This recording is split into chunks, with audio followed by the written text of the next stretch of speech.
I was straight to the bottom there, man. All right, Chris. What's up? Good to meet you, man. You too, man. We're here talking about your clip at Shippies, yeah? Yeah. Let's take a look at it.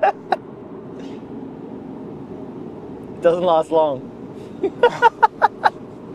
Dude, all right. So, first of all, tell me a little bit about Shippies. Like, I didn't even know it was in Tasmania. Oh, really? Yeah, so tell me a little bit about Shippies in general.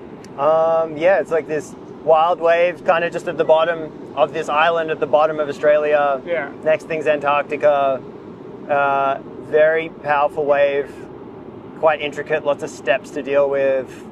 A lot of really amazing locals down there. Yeah, and I'm just kind of grateful I've even had one wave out there, you know? Right. Let's break down the wave, I guess. So, yeah. So I guess you were mentioned at Shippies. It's there's steps. Tell me a little bit about like what the steps are and how why that's so unique to this wave. So the step is exactly what I hit there. The way this wave works, you have to, on the bigger ones, take off a lot further out, and you got to kind of get a chip in and get to the bottom before the step, or navigate your way sort of halfway down the step. But I just kind of took off, and it was just there right on me. And then I remember in my head, I was like, I think I can stick this. So I just held on, but it threw me too far out. As soon as I hit, my legs, like my feet kind of touched the back of my head. I felt my left leg just rip backwards. It was oddly like a nice feeling, but I realized many months later, I'd actually rotated my pelvis. Oh, wow. I had problems for like years after this wipeout. I hyperextended my stomach and I pulled my groin. Like I knew those immediately, dealt with those, but then yeah, my pelvis was out and it was like, man, I was in agony for like a year, just randomly could barely walk. And I'm like touring around the world on all these planes, just like kind of not taking enough care of it to get better as well. Yeah. And so the pelvis thing is like a hyperextension, you think, of what went down? Well, I hyperextended my stomach apparently, but just everything on this side just got stretched that. And yeah, my pelvis was stuck out of place for like probably a year and a half before I finally got it back in, and then it would keep going out. But now, just now, as in like a few months ago, I finally got it fixed. Gotcha. Yeah. Tell me, because you mentioned this day, like this was not the only incident that went down. Also, your friend like took a surfboard to the eye or something. Or... Oh yeah, everyone got messed up this day. The weirdest thing about this day though was no one was even going to go out. Like it's such a mission to get down there if you're not from there, and even if you are there, it's like a full 3-hour commitment. You usually got to pay, like if you want a videographer to come, and like it's like what do you got to pay? Because like it's like a 1.5 hour drive, hour and a half hike, and then they got. Oh, you're talking about the person to film. Yeah. I thought you meant like locals or local tax or something. Well, they do have the local tax now because they have like a jet ski to keep everyone safe on the big days. Okay. And they like ask that everybody donates, which I think is really good. That's fair. Yeah. But then also if you want to get a boat, like it's like $1,200 to get a boat out there, so it's like a commitment. And this was a day no one was really going to bother with. And I don't know the charts that well, but I saw it, and I spent a bunch of my summers in Australia and Melbourne, and basically the guys will either call me and tell me it's on like the day before when they know it's on, or I'll call them and be like, is this one going to happen? Yeah. And I call them and they're like, well, we don't think so, but you might be onto something. And then we went, and then we got this day all to ourselves. There was one other guy there who was on a jet ski, and that was about it. What's the paddle out like? So the hike down is gnarly, but then it looks like it's, because I was doing some research, and it's like crazy jagged cliffside. Yeah. Like, is it pretty mellow just to jump into the water, or what's that like? I mean, you jump off the front of the cliff, and then you don't come back in there. Yeah, how do you get back in? You come back in like in the bay, and you got to deal with the boulders. Gotcha. Yeah. Gnarly, dude. Yeah, but I mean, it's a type of wave. There's sets, and then there's kind of nothing, because it doesn't break if it's not big enough. Like it only starts breaking at like Aussie 6 foot, so like a 12-foot face. Okay. Which it's a bit gnarly. You can't really like go there and warm up into it. It's like it's either big or it's not breaking. Yeah. You're based where in Australia? Or? I'm not really based anywhere. I travel like, I do like 100 shows a year, 150 shows a year. So you're I'm just like everywhere. But then in the summer, I often do shows in Australia and end up kind of hanging out there for like a couple of months. Gotcha. Yeah. Like it seems to me like it's a strike mission if you're going to go to Tasmania, right? Yeah. So like it's not like, as you said, like you're following it for a couple of days. And beyond the hike down? Like, what's the flight like? What, like, is that a bit of a mission, or? It's just, if you're doing it last minute, it's expensive, Yeah. and you're pretty much always doing it last minute. So Yeah. I mean, it's good for the locals though, because they get to like, it's such a great wave, and they get to kind of have it to themselves a lot of the time, unless it's like a definite swell. Then you get people flying in from Hawaii and Totally, overseas and everything. Totally, yeah. And then I read online there's like a penal colony. Like, have you ever heard about? You got to like travel through the neck, is what it said. Like as you're hiking down there, and maybe that was some random thing I read online. What is that about? I don't know. Penal colony. I guess maybe they just meant locals or something, but I don't know. I was curious if that was like it just seemed like a crazy thing you got to deal with when you're going down there. But yeah, what you touched on before as well is like Harley Ward was there, who's like a really amazing pro bodyboarder, and he was trying to get his first stand-up barrel at Shipsterns. Yeah. So he just had a soft top and was just like, I mean, I think he can surf, but like not shippy surf necessarily. And it was so fun to watch. And I was really lucky because then I ended up getting a lot of the sets because Hani on her first wave snapped a board in half, and then she was watching for the rest of the day. And Callum was there, and the last time he was there, he almost died. So he was just like not really feeling it. It's the place I've literally paid to fly down there, you know, paid to spend the night, rented a car, gone down there, and I've not even surfed because I'm just like, oh, I'm not feeling it today. And it's that kind of wave. If you're not feeling it, you shouldn't do it. You just, like, there's a whole circus down there with all the skis and all the chaos, and then it's like this big, you know, jostling of, you know, whose wave should it be, who gets the wave, who's on the inside. I mean, just the standard thing at a serious wave like that. Yeah. Yeah. Is it quite shallow at all? Have you ever hit the bottom over there? Or? I hit the bottom on that wave. Really? But apparently that doesn't happen much. Yeah. And it's just because of the type of day it was. But I tapped the bottom, and then when I came up, the next one pushed me through. There's two like boulder pillars, and just pushed me. I thought I was going to hit him. I came up and I was like, damn it. And I had to do, have you heard like what you need to do in an avalanche? No, not really. So you're meant to swim up the snow. Okay. So I kind of let the whitewash kind of just come straight at me, and I like swam up it as best I could. Interesting. And then it kind of threw me up in the air over the rocks. Oh my God. That's gnarly. Yeah. But yeah, so it sounds like most of the damage was done on impact when you kind of like scorped. Yeah, I felt it straight away. It was weird. It wasn't a bad pain. It was just, but my leg like went really far out. Yeah. And I remember I immediately saw stars because I was going over that step like, no, I got this. It's a big drop, but I got this. And then it was just too far out on the flats. And I hit the board, and it kind of landed on my chest and my face, and then legs tap here. I'm seeing stars. So I got this video. Yeah, that's my face belting on my board.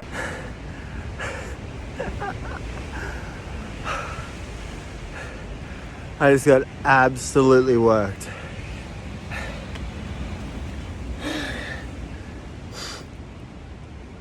I was going to ask, is that literally a mark from the board? I think like zinc and the wetsuit, just like some black material in the wetsuit, but my head just banged so hard on the board, like the wetsuit's like rubbed off on my forehead. This is the proof you need to show how gnarly that slam was. I mean, let's watch it one more time. Oh my God. See if we could break anything else down. Whoa. The freeze frame Nick got as well is just amazing. I remember I was talking to the Stealth guys about they were going to do a custom board for me after this one, and we're going to call it the Scorpion. And the logo was just going to be me arced, like with my fins touching my head from the back. Oh my. So it's cold water too, huh? Yeah. This was in like April, so it was still quite warm, but I think I'm in a 4.3, 5.4. Because the thing I've realized out there is, you know, sometimes you go out there, I haven't done this yet, but some of the boys, if they want a real big, serious one, they'll be in the water for like 4 or 5 hours waiting.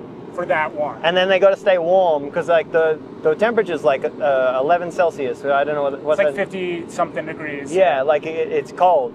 And you don't want to be all stiff when you're getting one of these. I guess what's interesting about like just studying this wave for bug versus surf is that like for surf almost like you're able to navigate the steps. Like you see some people like fully like adjust as opposed to like on bodyboarding. I'm curious your opinion, like your ability to really adjust for a step. Like what are your thoughts on that? Well, the bodyboarders out there typically go the waves the surfers don't. They go a different type of wave. It's like that. I hear at a lot of places like Chopu as well. I hear, I think it's the West Bowl or something is what the bodyboarders go for. Interesting. And then the surfers don't even want to borrow those ones because it's just not really possible. Right. But it's a bit like that. Like you'll see in the lineup, the surfers that really know what they're doing, they'll be out the back waiting for the perfect chip in that's got like a somewhat of a takeoff barrel and then a soft step, or like they can get around the step easily. Yeah. You know, towing's a bit different again. Towing, they can go the psycho ones because they're on it so early. Yeah. But then the bodyboarders are looking for the ones where it's almost like a chip in the barrel, and then I can send you another wave I got that day as well. But one of the waves, I took the step on about halfway up, knowing that was my only safe option, because I was like in a narrow barrel near the takeoff.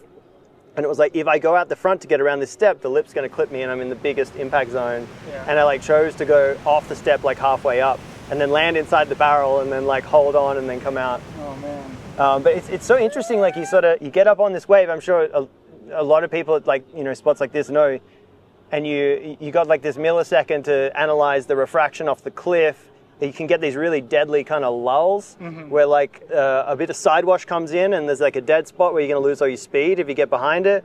And then you got to see where the boils are chipping up and because they're going to create the steps. And then you got to make sure the barrel you're pulling into near the start is wide enough to hold you. And if not, you got to go high and then you got to probably go halfway down or off the top of the step at speed to like, you know, stay in a safe zone. And what's crazy is what the average person doesn't know is like you're calculating all of that in less than a second. Yeah, you know what I mean? You sort of get, because you're looking out to sea this big black wall, and you're like, all right, I see where it's going to start to chip.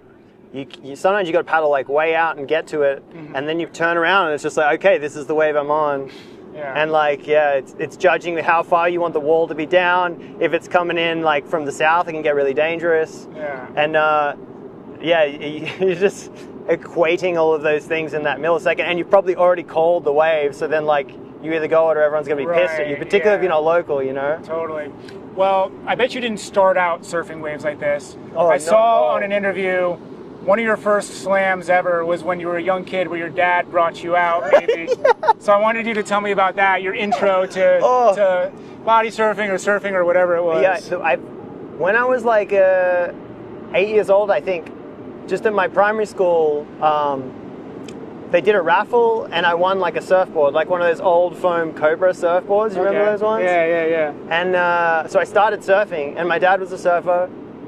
And that first year I was surfing, my dad took me out one day, and I think he got really excited because it was quite good. And I was with my cousin, so he thought I'd be fine, I think.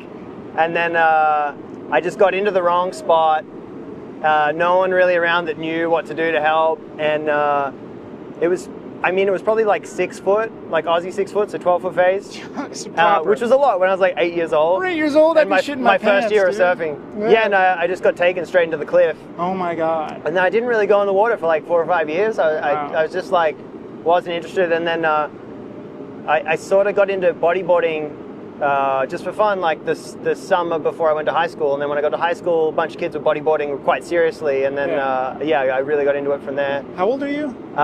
36 now. 36, okay. Yeah. I'm 32, like similar generation, pretty much the same.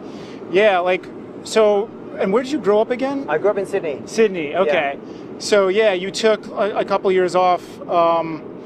So most of your friends were like skating, like surf scene, like that kind of stuff growing up? Yeah, I grew up in like a beach area of Sydney, and pretty much all the kids did was play football, play soccer, or surf. Right on. Yeah.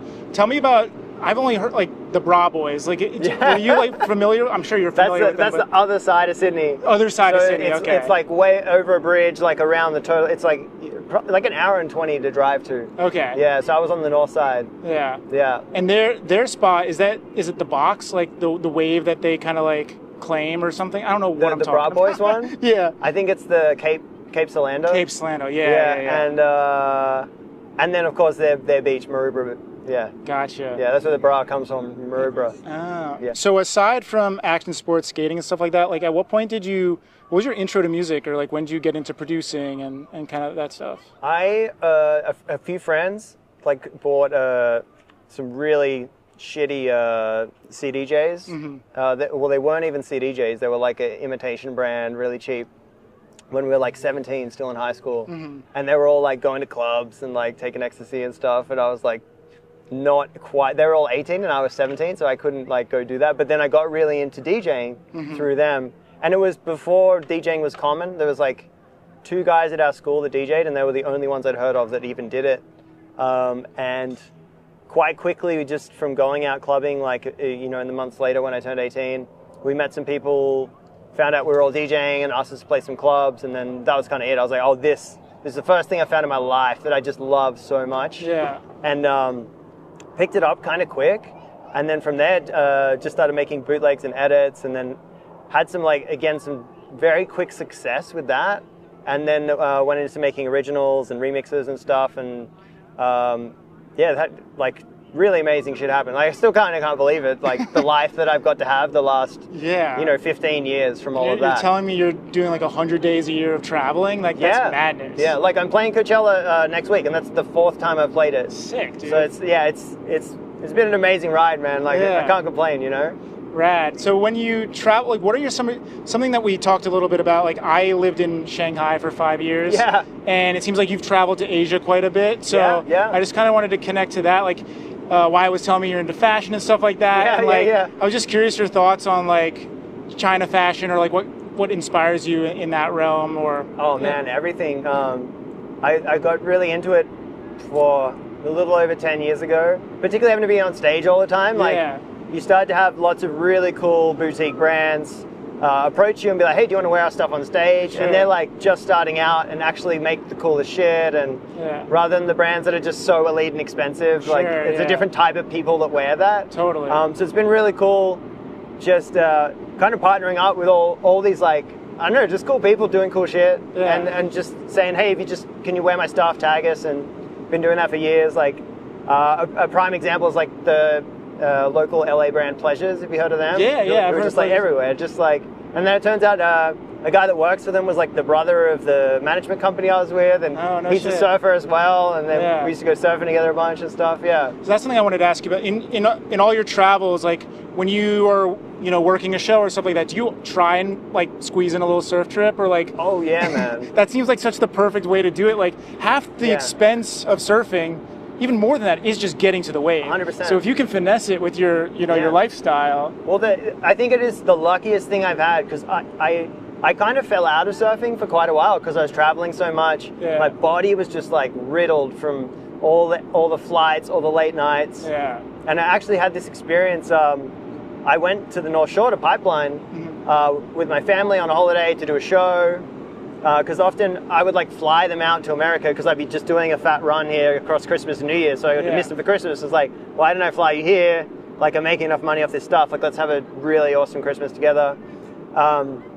And then we went to the North Shore. I was at Pipeline. It was like Aussie 8 foot, and I didn't go out. And I was like, shit, this is a thing I wanted to do my whole life, like try and go out this place. And I just knew in my heart, my body wasn't ready, my mind wasn't ready, smart decision. Probably my skills weren't ready. And I was like, but I don't ever want that to happen again. And that's when I like got probably way more serious about my health, about my eating, about just making sure my body was always ready. Like, just choose the option to go for that run or go to the gym or something in the hotel before I go do the set, because I know I'll be too tired after and only get 3 hours sleep before I got to go on the next flight. And I can imagine that is one of the struggles, like the balance of life with your line of work, which is like partying all night. Partying, but like you're staying up late and you're active and you're in a party atmosphere. You're an essential part of the party, whether you want to party or not. Exactly. So I can imagine that. It must take a bit of discipline to eventually like realize. Like that's what motivates me to stay healthy is surfing. 100%. If I didn't have surfing, I don't know. It's the reason I don't smoke, because like your lungs are just no good. Totally. I stopped drinking the second show I ever got to America. I was like, I don't think I can do this. I'll just die. You know, I don't think I can do this and drink. Like, I have to just not drink. And I kind of went cold turkey for the better part of like 10, 15 years, And, but yeah, the whole thing was just always be ready. And what you were asking before about, one other thing is like, man, on the on years, I get like 350 flights a year. That's insane. So like, I'm flying often as much or if not more than a flight attendant, and that's not the actual job. Like that's how much it takes it out of you. I do that, and then I have to do all the meetings with like, you know, the 60 different staff extension of all the agents in all the territories, managers, press people, mix engineers, everything. And then I'm finishing the music, and then you're kind of trying to run this big company whilst being an artist, whilst being on stage, whilst traveling, and then I'm trying to fit surfing in all around it as well. I mean, I guess that's why you got to have a manager and stuff like that. Has that been like a good experience for you, more or less? Like the people you work with, I guess? 100%. I mean, also you have so many people that work for you or you're attached to in some way. Like they might be a publisher for 3 years and then you move on or something. Or you might work with a label for a while and then you work with other ones. Or you work with like 5 labels on different releases. And so it's just a lot of, like a big web of things you got to keep an eye on. And you have a team that kind of help you do that. But then you kind of got to go with your gut and your conscience on different things and you know, weigh up like what's going to be commercially viable, what's going to be artistically, having artistic integrity, and it's always the battle with art, you know? I think the coolest thing though is like, the way this industry works is you kind of, I talk about like you get these anchor points, like right now I got to be here because I got Coachella, right? So what do we do? Okay, there's a giant wave pool in Palm Springs. So let's have you guys come down here, we'll do this, we'll go surfing, have some fun, and then I'll go do Coachella. So I just set my life up with these anchor points, work out something cool that's around, and then I go do that. And then, you know, I don't have to travel to go do something. I'm just already there, or I'm often looking at like swell charts and seeing, well, I have 3 days off in Barcelona, and then I have someone call me up, like, if you get on this little flight and go to this island, there's going to be a storm swell coming down, and then walk around to this. I get all kind of, like, the bodyboarding community and even the surfing community by extension have been just so amazing to me and so welcoming. Just like I land in different places, everyone's like, I got a board, I got a fins, I got a wetsuit, just come on by. That's exactly what I was going to ask you. So like this past winter I spent Kauai and Oahu for the winter. And then I'm trying to set it up so my life is like winter's there, summer's here. I can barely handle like keeping my stuff in 2 places. How are you doing it? Like, you're borrowing boards, it sounds like, or like, what's your life like living out of a suitcase? I've been really lucky. Stealth, and particularly Wingers, one of the riders from WA. He's just kind of like given me his spare boards all the time, and like Stealth have been awesome, like hooking me up in different countries. And then like Tanner and Craig and the boys are always like, hey, if you don't have a board, just come down to Wedge, we'll got you. Cool. You know, it's amazing. Like, it's such a sick community. And everywhere, everyone's just trying to help you out. I went to Portugal for one of the first times, and this really amazing bodyboarder there, Miguel, he was just like, oh, just go to my parents' house, just knock on the gate, my dad will let you in, and then just my board and wetsuits in the back, just go take it, borrow it for a week. That's sick. It's amazing to come across that kind of energy. That's sick. So when you were in Portugal, what waves did you check out? Did you check out Nazaré at all? Yeah, we surfed that. You surfed it? Hell yeah. Tell me about that. It wasn't like big, but you're not trying to surf it big when you're on the bodyboard. It's just like an epic A-frame. And I was really lucky. I was already traveling through Europe, and then I was chatting to Tanner, and he was like, dude, I'm in Portugal right now. Like, I'm posted up here for a couple of months with like a video team, making something really cool. So I tapped in with them for like 4 or 5 days. Craig came over as well. Got really lucky. We got some amazing days. And then similarly, a bunch of my Tasmanian buddies had bought vans, and they were just living out of vans in Ireland, catching the swell, like, dude, Ireland Riley's. Has some scary looking waves, dude. Yeah. And cold water. It looks... That one Mullingmore? Yeah, I don't know. I think it's a left, what I'm thinking, but it's like... Is that Riley's you're thinking about? I don't know I just have a cold picture of in my head. The really scary looking one? That's, I think it's Mullingmore. Yeah, the boys went that, and they said it was as scary as it looks. Oh my God. But yeah, again, like, I was around. I had to get a connection back to America through Dublin, because I worked out you can clear US customs on the European side, which saves almost time. So then I just rent a car, drive over, meet the boys, surf for 4 or 5 days, have a bunch of saunas, and then just come back, fly to America, do some shows. Right on. Yeah. Busy life. Yeah. Sweet. Let's take a look at this clip one more time. I want to talk about this a little bit more. Yeah. So what happened here was Harley Ward was kind of my guide that day. He's like a bit of a local legend bodyboarder, and he just got a wave and was laughing so hard about where I was compared to where the wave should have had me take off, that he didn't tell me I was about to eat about the most shit you can eat out there. He's just laughing and screaming. I'm like, do I go? And he's like laughing. I was like, fuck it, I'll just punch it. And then pretty much as soon as I get on the chip, it's already at the step. I was just way too far down the line. I needed to be like much further out, come in underneath the step, but I've kind of just taken off and I'm on it. Oh. You see, you can see I'm the almost chip. at the top of the wave and then I'm at the step. Damn. So I needed to come down the bottom here. If you could sneak under that. Yeah. It would have been pretty rough though, because see, it kind of collapsed onto it and then opened up beside it. Dude, so heavy. But I had a good day that day, and even though I got really hurt... when did this happen in the session? Middle, end? Or? Like second last wave. Okay, so you had a lot of waves before that. Yeah, this was the session of my life, probably. And yeah, I took this heavy Wipeout, but I also got like the biggest barrel of my life. Yeah. I got some really complex waves and managed to come out of them. And yeah, I kind of had like the session of my life this day. And even though I got hurt, I got another wave after it. And then I was like, I wonder if I should go in, and it's just adrenaline, you know, like... Yeah, dude, I can imagine being out there in that. Yeah, it's insane how... So this is like the start of the hike or up top? That's about a third of the way in. Third of the way in. So yeah, you have to drive for an hour and a half, hike for an hour, for half an hour before you can even tell if it's worth going down. And everyone has like a kill fee there, so like you bring all these photographers and everyone. Yeah. And like if it's no good, everyone drives home and they're like, yeah, just 50%. You know? Yeah. Oh my God. So it's this whole thing. Well, and these photos are amazing. Nick Green came and shot them. Have you seen his work? I gotta check it out, but the photos are awesome. He's phenomenal. He shot, I don't know which ones you have there, but he just shot from the most interesting perspectives. Yeah. The kind of photos, like one day when I actually lived somewhere, I'd have to put up in the house and you just see, oh, that's a beautiful landscape of Tasmania. And then you look close and then like in the air on like an 8-foot wave at Shipstern. But only like in a small fraction of the frame. But yeah, this just seems so surreal. Like, so this is like at... Where is this exactly? This is walking where you jump off. And you do, like all these rocks are like recently collapsed and stuff like, it's been a bit sketchy there occasionally, like, they'll have a big tumble. Because it looks like a ship's stern, like the bow of a ship, and the rocks just like crumble all the way down to the bottom. Bluff. Yeah. So yeah, just immediately seeing stars, start giggling like this is going to be a hell of a ride. Weightlessness, then bang, like it was luckily I only tapped the bottom with my flipper, but that's how Harley fucked up his eye. He like hit the bottom and like, I don't know, some seaweed got caught in his eye and like ripped it. And yeah, you were saying you had to like basically help him up. I had to like hold his hand and walk him up the entire cliff because he kept like, he was really delusional. Oh my God. And he kept like falling off into the bushes and... Dude. Yeah. Gnarly. Yeah, it was a gnarly session.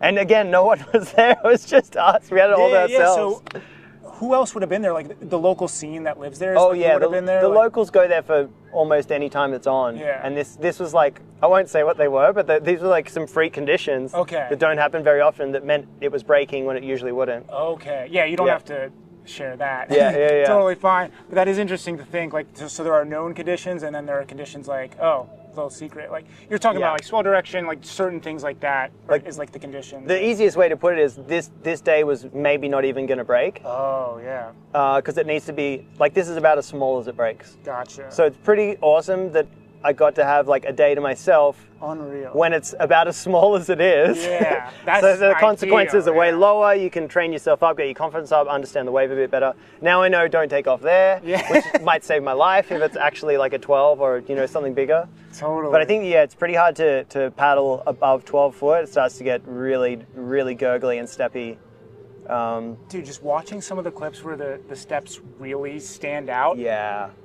There's no other wave in the world that I've seen that does that, right? Like, yeah. I don't think they talk about, like, one article is like, Chopu's the heaviest wave in the world, but then Shipstern Bluff is like that plus steroids. Like, that's the quote I read. Wow, okay. So obviously saying Shippies is the heaviest, but I mean, when you see the boys paddle those big ones that break out even a little further, and they're getting barreled where we usually take off, and then they got to navigate the step probably from inside that barrel, and then the barrel gets about twice as wide. Yeah. So yeah, it's you see the speed they get and what they're navigating at speed is just phenomenal. Yeah, that's pretty incredible. Dude, thank you so much. I think no we worries. nailed it. Yeah, I enjoyed talking to you, man. Thanks, Alex. Yeah. So sick, man. That was really good. Yeah, I